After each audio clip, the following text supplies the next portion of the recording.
So there's a quick rundown on what's happening with the task force. And any questions about any of that, you can come up and talk with me afterwards. What I'd like to do now is turn the meeting over to and introduce our two experts from far away, and they came a lot more than 50 miles to earn that title. Dave Shalik is with the National Cooperative Bank, particularly with their development division, and Jack Mador is with himself now, doing his own thing independently, but they both have an extensive background in working with affordable housing, and particularly connected with mobile home parks. Would you like to come up and tell us what you think about what's going on in Missoula? Open invitation. I'm not going to comment too much about what I've seen in Missoula, because I've only been here for a day and a half, so I'm not going to make widespread comments. So otherwise, I'm not sticking my foot in my mouth. I think I just want to mention, first of all, my name is Dave Shalik. I'm with Assistant Vice President with NCB Development Corporation, and we're a development affiliate of the National Cooperative Bank. And it's a bank that lends solely to cooperatives, both on the commercial and real estate side throughout the country. So we've got a kind of a niche in this area. I think I just want to kind of expound on what I see as far as a housing cooperative, and that I just want to mention that these are viable options. These are alternative forms of ownership that I think that the people in Missoula should just at least consider. It's not something I think that you should just close your mind to. It's something that you should at least open your mind up to and make at least a consideration to this housing option.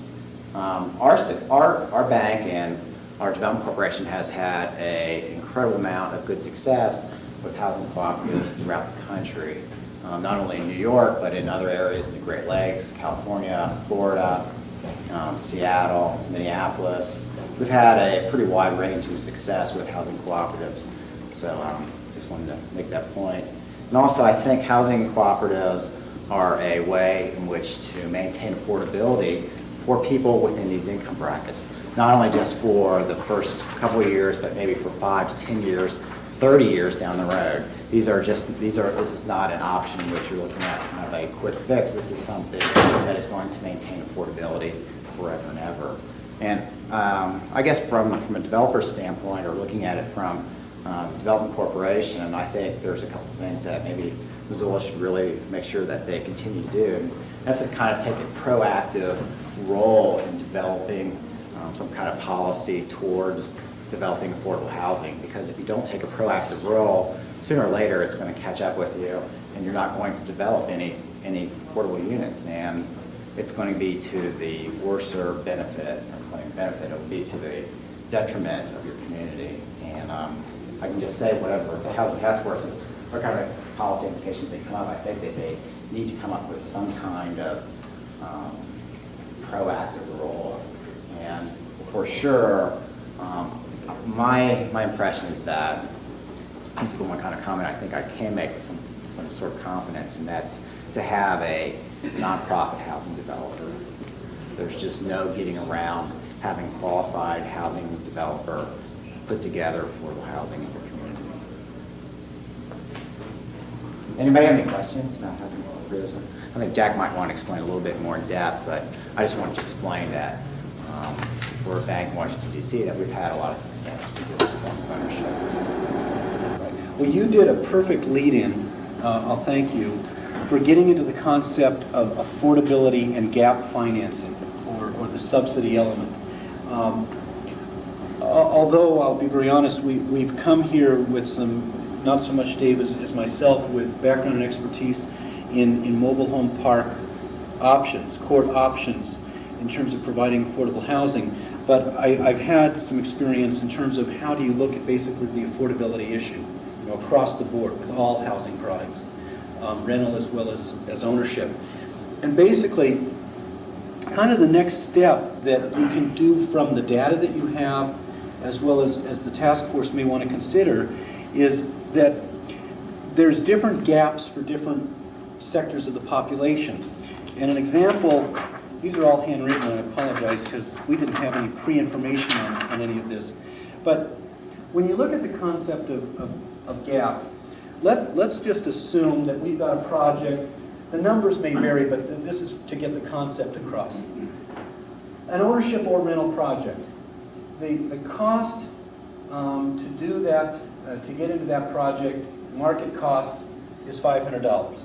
You know, to get into a single-family dwelling, the rents, you know, just assume the cost is $500. Okay. Then you have different potential markets that need to use that product. Okay? You might have, as was pointed out, a student population or an elderly population or low income. Each one of those groups are going to have a different basic ability to pay. So then what happens is you go through and say, okay, let's say our student groups can pay $200.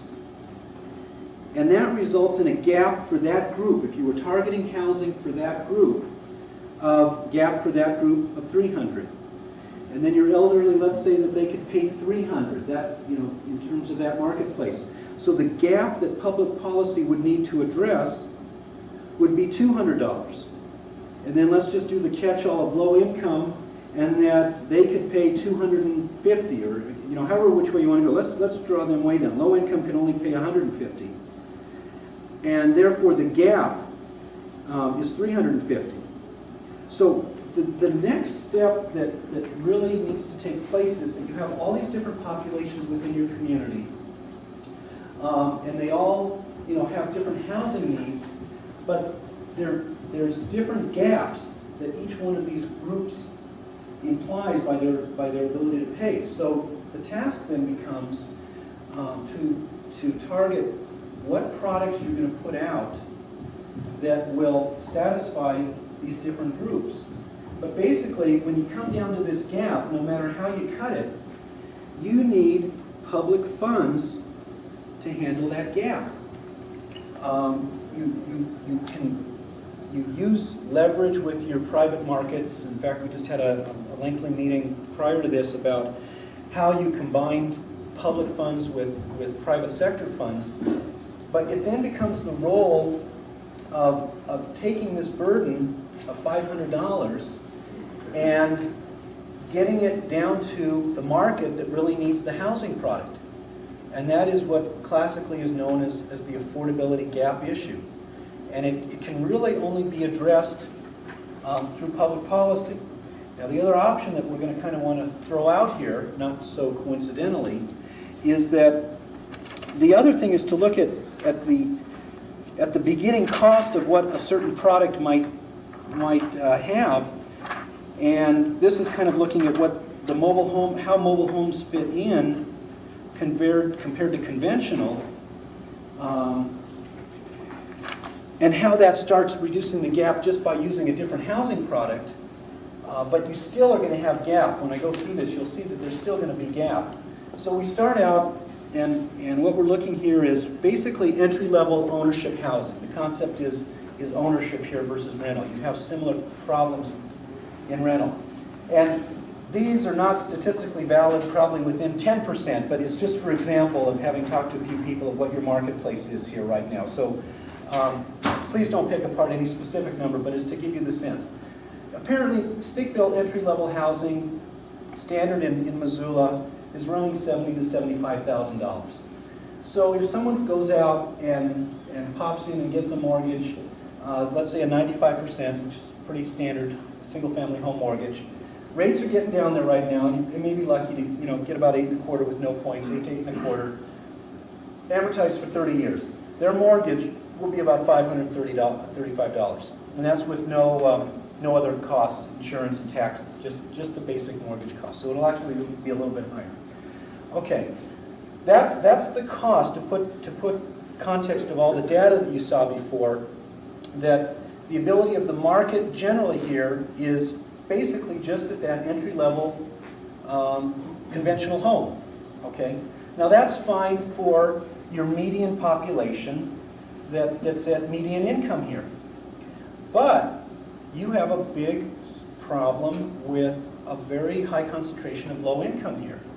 And so this product doesn't begin to help them at 535. Now, if you want to put stick-built houses out on the market that are going to help your low income situation, you're going to have to look, as I showed you in the previous example, of getting some subsidy into this market cost of 535, and that's even assuming that they made a down payment, to bring it down to where your low income people can pop into there.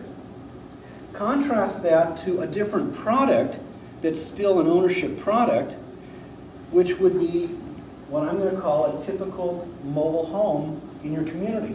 And in fact, it's not so typical because I'm really thinking about basically a new single-wide manufactured house. You have a lot of mobile homes here that are 25 years older, old and greater. But my thinking was, and I hope I'm close, you can pretty well get a single-wide 14-foot by 50 for probably around $20,000, and within a court setting, the cost of developing a lot is probably going to pencil out at around $10,000. So to try and make this comparable, a single-family ownership option using manufactured housing is probably going to cost about $30,000. Now, as a lot of you are probably aware, within the mobile home environment, even if they own their coach, they still pay space rent, and it's fluctuating greatly in this marketplace right now, as you've probably heard from a lot of the press. But just pegging that, about an average, people are paying space rent of around $100. It's actually probably varying from $80 to $150. And then you put the mortgage that this product would have, and the other one was 95%, lending's more like 90%. So I'm trying to put in the factors that make it a little bit more difficult to finance coaches. I put the rate at 9% versus 8.25%, and 20 years versus 30-year loan period. But even at that, you come out with a mortgage, once again, no taxes, insurance, of $242. So the total ownership housing cost, if you will, in the alternate product of considering mobile homes is about $342, contrasted to the $535, just for purposes of comparison. Now, either one of these still creates a problem because, according to the data that was presented to us, the ability or desire of people to pay in the marketplace is around $600 for regular median income households and around $300 for low income. So either of these products, you still have somewhat of a gap of people being able to afford them. But if you look at trying to take public dollars now to subsidize that gap, how many houses can you subsidize out in the marketplace with a given pot of public money from $535 down to $300, in terms of getting your low-income people into housing, from $535 down to $300 versus subsidizing a gap of something like $342 to $400 down to $300 in terms of the ability, desirability of that marketplace.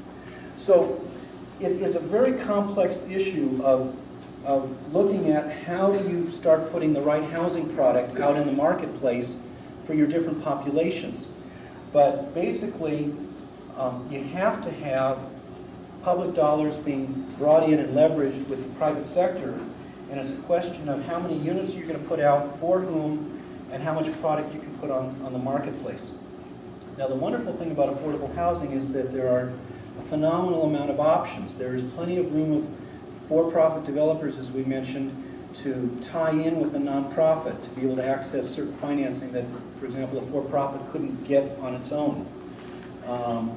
But the key goal is to really identify what are the most economical means of providing housing to all the different sectors of your population. We haven't looked at the rental situation. That's another alternative. SROs are real big in California, single residency occupancy units. They may or may not have a role out here, but you see, because you have all this land availability, people don't want to live in the multi-story units, and that's indicative of most of these higher density rental or ownership arrangements. So much like where I come from in Sacramento, people still think there's so much land around, we don't want to go up, we still want to go out.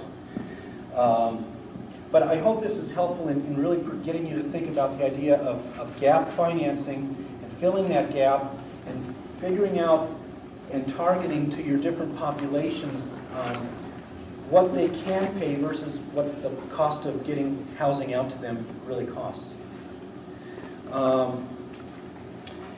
And then in terms of other issues, we kind of just wanted to mention a brief overview. We really stressed this with some lenders we met with earlier, but the co-op form of housing ownership, which is not just for mobile homes, it can work within apartments, it can even work within subdivisions, where you have cooperative subdivisions being built, is a concept that people, especially in the low-income category, may not be able to go out and qualify on their own for the financing necessary to obtain their housing.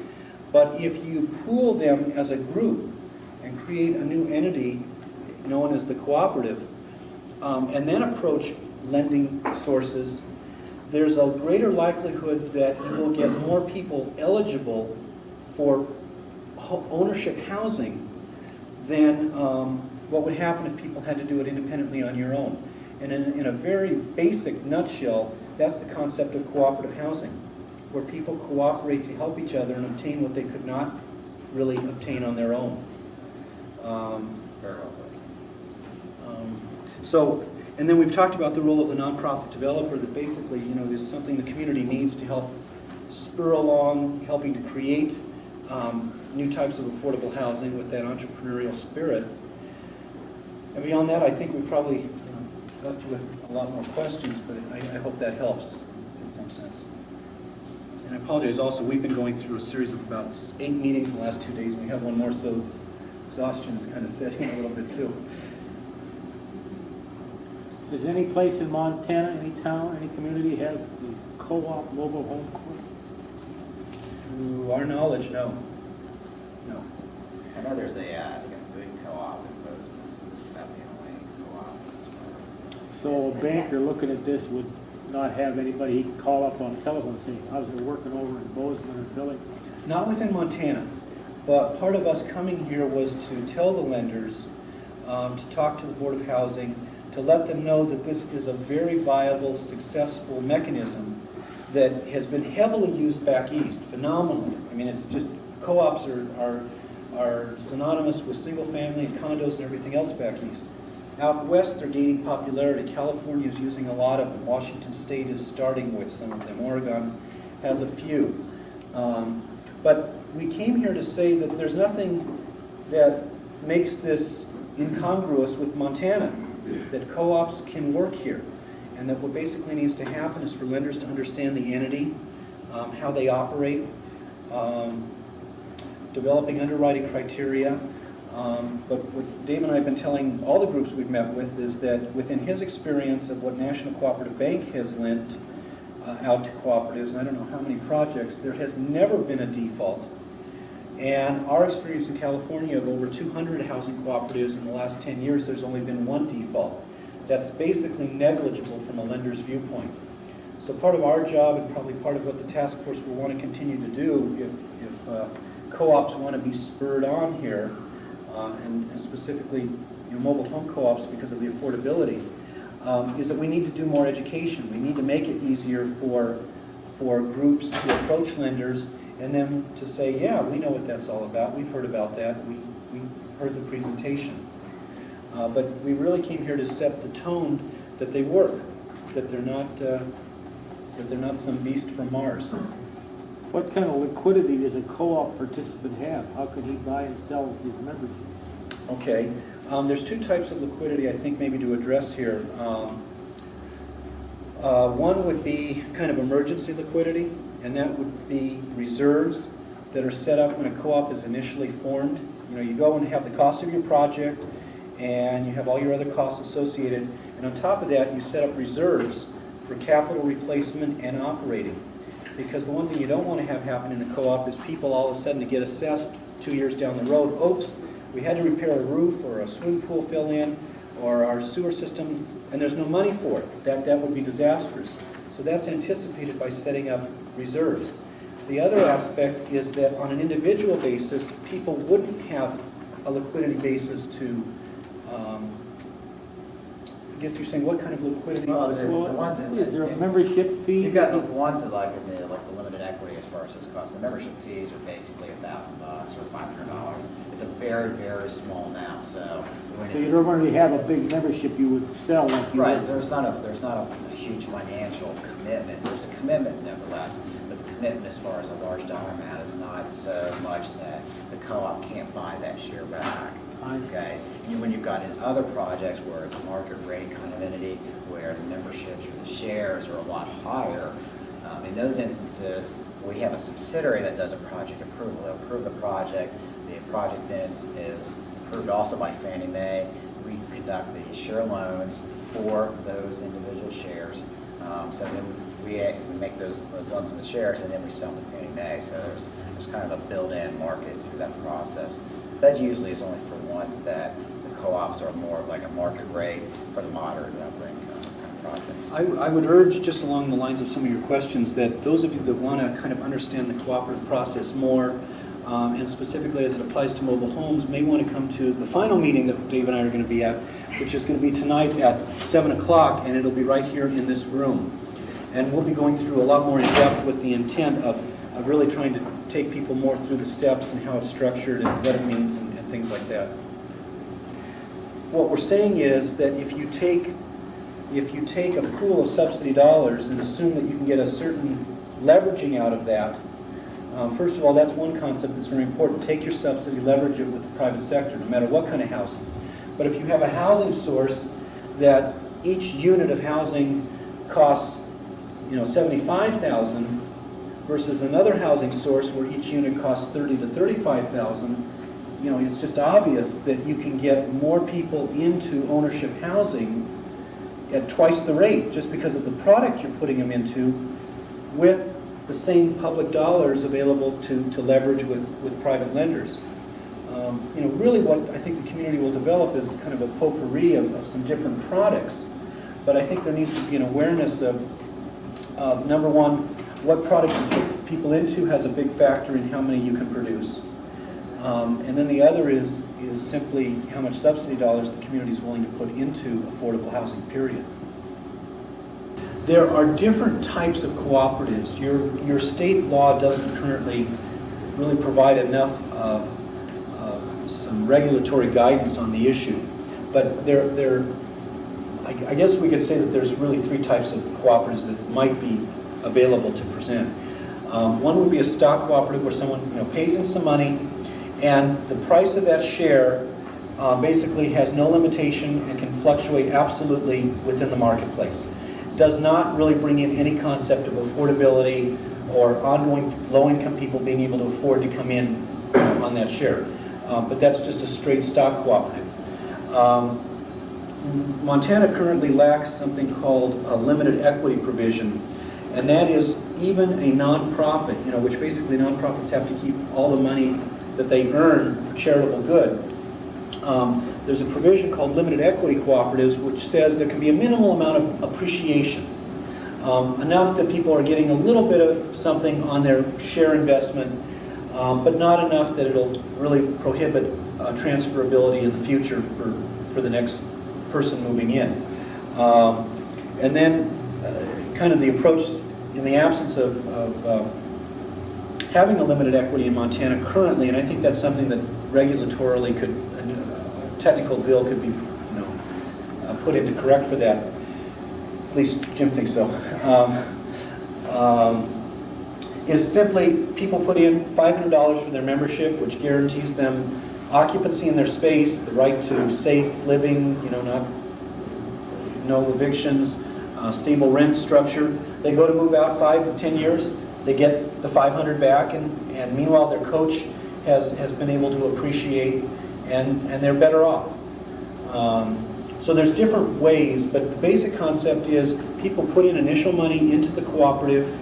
Upon moving out or death, they recover the money either into their estate or themselves, and then that share is resold by the cooperative to the next household entering in. See, the beauty about both co-ops, affordable housing, etc., is that the group themselves, or as a condition of public money being used for that particular co-op, can establish guidelines that say so many units will be made available to a certain income sector, or that internal programs of assistance, housing assistance within the co-op park, can say that we will spread a pool over whatever number of people are eligible within the park. So actually, it's wide open. Those guidelines can be set internally by the bylaws of the group or public sector. And there's nothing wrong with that as long as they're thought out, they're manageable, and they're not overly cumbersome. But most low-income co-ops want to do everything they can to really preserve affordability, to make it easy for other people, to help people within the co-op group. And that's really the beauty and concept of it. Also, and the reason being is that there are federal programs, currently not any state programs, but it would be the way to view state potentially and local programs that say we will grant subsidy dollars into a project based on people being at 80 or 50% of median income. So, you know, most co-ops, most mobile home parks have a mix that really range the gamut of the mix of the moderate and the lows. But the reason why you don't go with the condo concept, and I'm sure some of you, you subdivide the project, and then people individually have to go out and qualify. Well, we gave the example last night with one of the mobile home groups. Maybe 50% of the project could go out and qualify, the other 50 couldn't, and then where are you? You don't have a community, you don't have a co-op. All these things that people are saying, geez, wouldn't that be a problem with a co-op? Those are the problems that already exist in mobile home courts.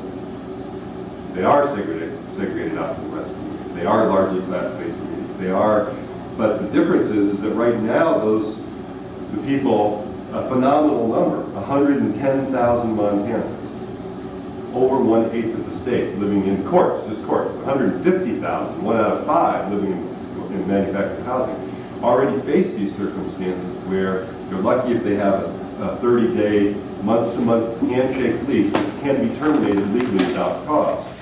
So what we're dealing with is a huge population of people who are already living under the circumstances of people saying, wouldn't we create that? And the co-op provides them with an opportunity to then self-govern, to determine what kinds of rules they might have, whether or not they would have a predisposition towards people with disabilities, whether or not what the income levels are, et cetera, and so on. So what we're talking about is a phenomenon that has taken place over the last decade and will continue to take place as housing costs escalate in Montana and sort of wages generally don't go anywhere. I mean, this phenomenon will just continue to grow. And the question is, do we want these parks being developed by for-profit developers who, many of whom are from out of state and have no sort of real level of commitment to the community, or do we want these things resident-owned? And that's the only difference that we're talking about. Yep, they'll be in specific places, and they would be called mobile home courts. Yep, they will attract a certain type of person, because just by their nature, their cost, their affordability level, certain people buy it. If they can afford, if people can afford to buy a home in Lower Rattlesnake or parts of the west side or whatever, then they don't buy a mobile home. So all those factors are already operative. The only difference we're talking about here with the co-ops is that they would be resident-owned, self-governed, and I think that would tackle a lot of the kinds of maintenance issues which our organization has largely brought to the forefront over the last year, which is that the people who own these courts do not really have an investment in their sort of long-term maintenance, the development of them as viable communities, whereas the residents who live there are invested in them as communities, as would.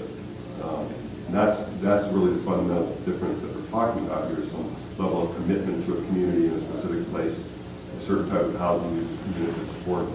And the one other aspect of that is to recognize, in terms of kind of the American dream and really what's been shown to be in terms of human development, that when you put people into an ownership situation versus a rental situation, because a lot of people in mobile home courts really have that option of either possibly being pushed into a rental or even homeless situation, or possibly building up the resources to move into a bigger mobile because they like the lifestyle of court living, or to move into conventional housing. It's a transitionary position. But in terms of looking at public policy and what this small element can do to fit in, it represents the empowerment, the buzzword of the 90s. It represents people having control over their destiny, having a basis to build up equity, which has been proven and shown in studies that is the basis of people starting businesses, being able to provide higher education for the next generation, and it's all that, it's the basis of in ownership. And so, we're also talking about the mobile home lifestyle offering that ownership alternative to people that may otherwise just be forced into a classic rental situation. And although there is a need and a proper place for the rental market, given a choice, I would always want to suggest that people look for the ownership option, just because of what it does for community development. Not to mention the fact that in a community that's starved for additional units, it is the most affordable per unit cost. I mean, essentially, when you look at what the average cost of a home is in this community right now, and what the cost is to get into a mobile, it's already situated on a lot someplace and connected up. You're talking about not half of the cost of that home, probably a third of the cost of that home. You know, and one other thing, you know, he keeps the idea is, when your community looks at, well, okay, how many more of these parks do we want around, and what do they look like? You know, there's some myths that come in, because you have parks that range from the old trailer parks here, obviously, to some parks that are newer, but they're still old parks. They have old designs, old flow, the feel, you know, still has a lot of trailer court in it, even though they're manufactured homes. Realize that as your community considers or embarks on some new developments, you're going to be looking at, still within affordability, you know, you're not going to be building palaces, but you're going to be looking at things that have well-designed green belts, minimized pavement, good flow, pedestrian walkways, some common area facilities, basically all new, manufactured single wides, let's say from 81 on as a suggestion.